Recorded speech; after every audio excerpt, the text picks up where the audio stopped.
কে জানতো ঈদ আনন্দ ভ্রমণই হবে জীবনের শেষ মুহূর্ত? দুর্ঘটনায় সকালে প্রাণ যাবে একই পরিবারের 2 জন সহ 4 শিশুর।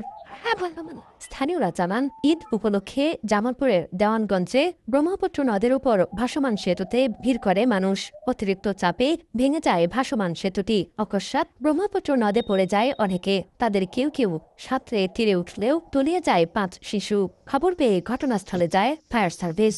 স্থানীয়দের সহায়তায় 4 শিশুর মরদেহ উদ্ধার করা হয়। ওই পাশে পার্ক আছে, পার্কে যাওয়ার জন্য সবাই ডামের উপরে উঠছে। বেশি মানুষ হওয়াতে একবার বেশি উল্টে গেছে। মিহাদকে এখনো পাওয়া যাচ্ছে না। এদিকে এখনও নিখোঁজ রয়েছে এক শিশু। তাকে উদ্ধারে অভিযান চলছে বলে জানিয়েছে ফায়ার সার্ভিস।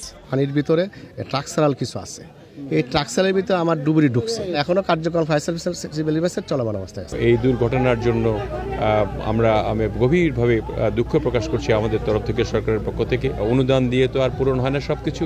তারপরেও যদি অসচ্ছল পরিবার যেগুলি আছে তাদের অনুদানের একটা ব্যবস্থা আমি করে যাব। আমরা ইতিমধ্যেই একটা ব্রিজ করার জন্য পদক্ষেপ নেওয়ার জন্য আমরা প্রস্তুতি গ্রহণ করেছি এবং এখানে একটা স্থায়ী ব্রিজ নির্মাণ হবে।